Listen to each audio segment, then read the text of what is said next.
Hello everybody and welcome to my first video. I am so excited that you decided to click on this and watch it. I just wanted to introduce myself, tell you a little bit about me, why I'm decided to do YouTube, I guess, and what does finding my new norm mean.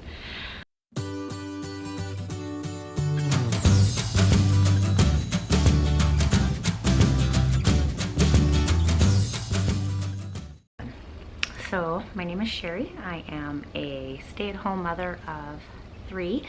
My oldest is actually 20 years old and has actually moved out of the house already. I have a 6-year-old boy named Blake and a 1.5-year-old daughter named Harper.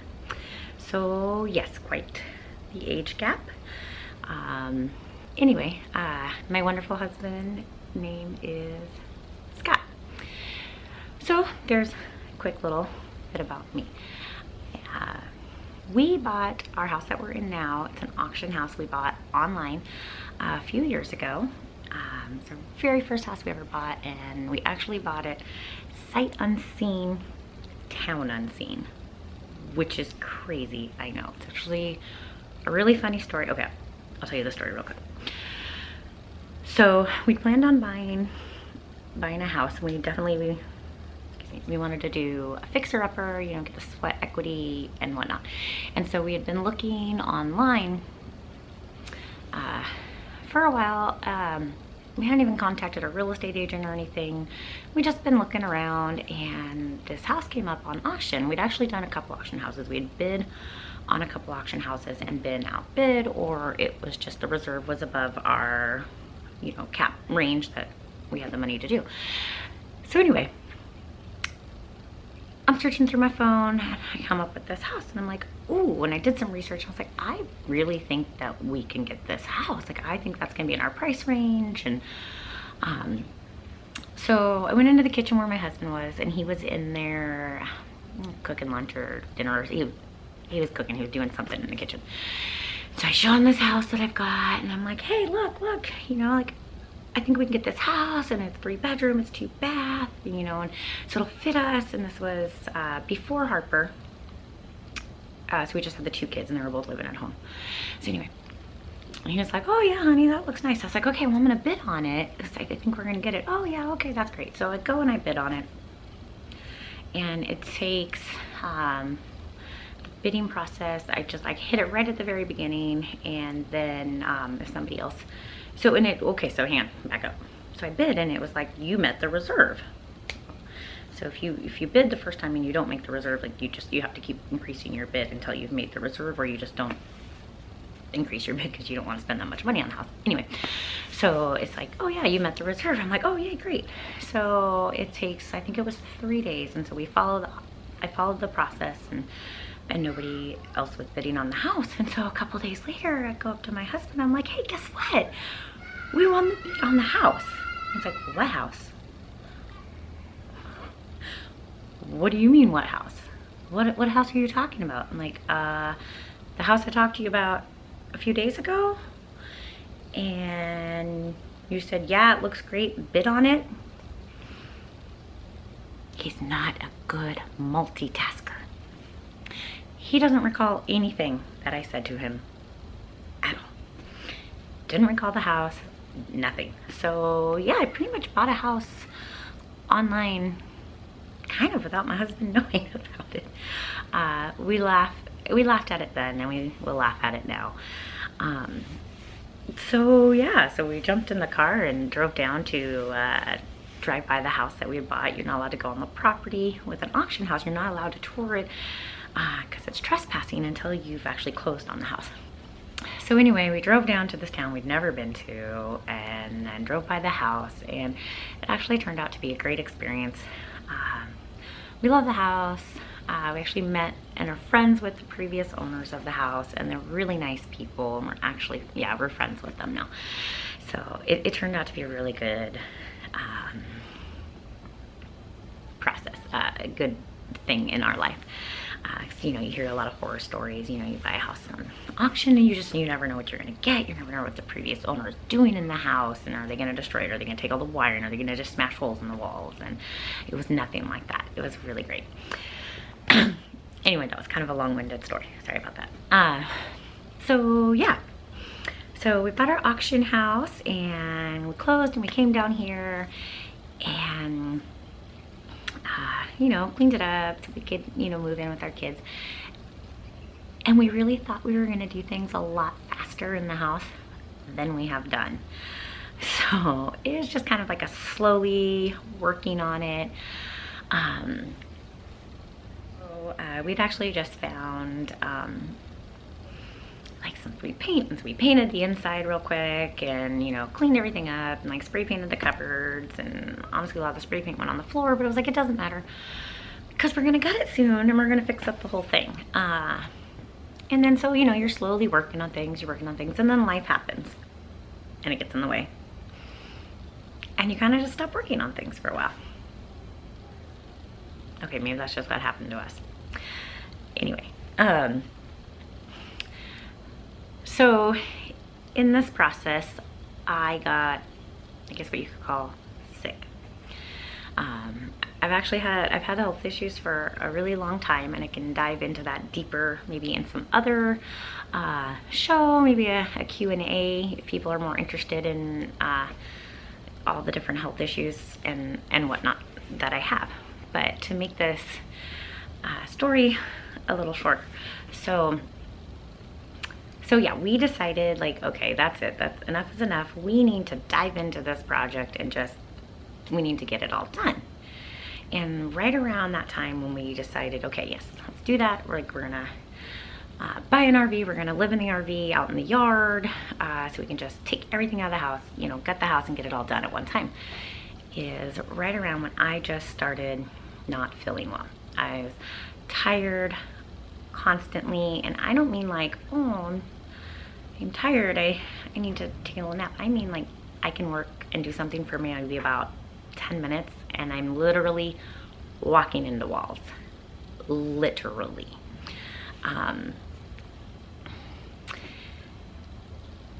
Yeah, it was bad. Just barely able to say the words, you know, speak full sentences, total brain fog, lots of pain, joint pain, muscle pain, fatigue, just, I mean, the list goes on and on and on. It's a lot of stuff. So anyway, I'd actually seen a rheumatologist about 5 years ago for different issues that I was having back then, and had done some testing, and he had said, you know, there's a good chance you probably have an autoimmune disease, and if you don't have one now, you will in the future. Like, there's a very good chance you'll have an autoimmune disease in the future. And so I hadn't really gone back to him. I'd been feeling okay. Now that I look back, I see that I've always had different pains, and I've always had different times of being extremely exhausted, and so I can see those flares in my past. But I just kind of didn't think much about it. I was like, that's me. That's who I am. Anyway. So I had, oh, and I guess, back it up again. Another huge symptom that I was having was extreme dry mouth. It's always dry. So I'm just drinking water constantly drinking so much water. Like, I can't get enough water. My mouth is just dry. It won't,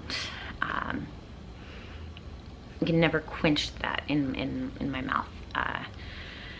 And yeah, just mouth pain, and waking up, you know, coughing and like, because my mouth is so dry with, you know, waking up with a sore throat and whatever. So I finally, I'm actually going to take a break real quick. I need a drink of water. I'll be right back.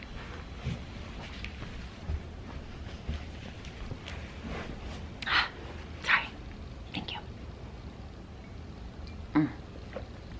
That's better. Anyway.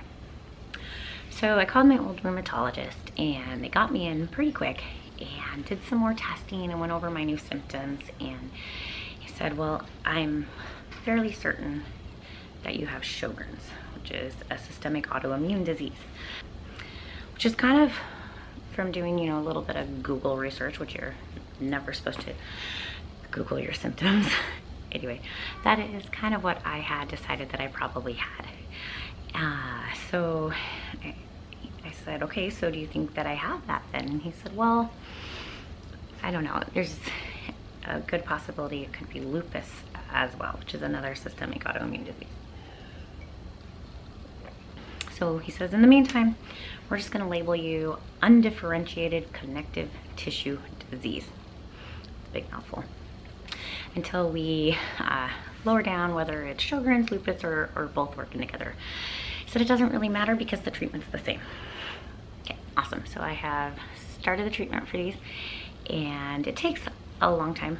It can take anywhere between a month to 6 months to actually feel the effects of the medicine. So yeah, I'm finally starting to feel a little bit better. More energy. I can do things for longer than 10 minutes at a time, and the pain is not quite as bad. I definitely still have days where I wake up and I'm exhausted and I can't do anything and I'm in pain. Those days still happen. My regular day now is being in pain on and off, maybe no pain, maybe it's greater than the other day, and the fatigue. The fatigue is definitely still there. It's a huge thing in my life. It's not the, you know, do something for 10 minutes and run into a wall pain, or fatigue. But it's definitely still a big factor in my life. And so that is where finding my new norm comes in. That's where I came up with that name, because this isn't my normal life. I'm never going to go back to my normal life. I'm never going to have that massive amount of energy where I can just run around all day, clean the whole house, play with the kids, go to the grocery store. I'll never have that again. And it's sad, and you definitely go through a grieving process when you're grieving through your health, you know. You hope to go to the doctor and they're, here's this magic pill and you're going to be all better and you're going to feel great. And when that doesn't happen, it is a grieving process. You're sad, you're angry, you're, why is this me? And then you move on to different stages. And that's definitely something I went through. And it was definitely hard knowing that I will never have that normal in my life back again. And then I thought, I'm finding my new norm. That's what I'm doing now. And why not share it with the world? I need an outlet. I don't I don't leave my house as much as I would like to, because taking the energy just to drive somewhere is really exhausting for me. And I really hope to be able to get enough energy back and fix some other elements that hinder my driving distances. Yeah, this I feel like is going to be just a great outlet for me to, I don't know, express myself, help me deal with trying to find my new norm. But we do have some exciting things coming up, so we are going for it. We are going to remodel the whole house at one time. We're going to get an RV, live in it in our yard with 2 kids, a dog, and 2 cats. Thankfully, the goats get to stay in the backyard. Anyway, that's what we're doing. So you will see us remodeling our house, living in the RV, and how life's gonna be like that. We also have some really super fun vacations coming up in the future. You'll have to stay tuned to find out what those are and where we're going. Yeah, that is me, and that is what finding my new norm is, and hopefully this is going to be fun. And if you made it this far, thank you so much for doing that. Make sure you subscribe and hit the notification bell, because I'm going to try and come up with a schedule for posting, but you know, some days are just harder than others, and I don't really know how this is going to play out. Yeah, so then if you hit that bell, you'll know if I post a video. All right, thank you so much for watching this, and I look forward to making some more videos. Bye.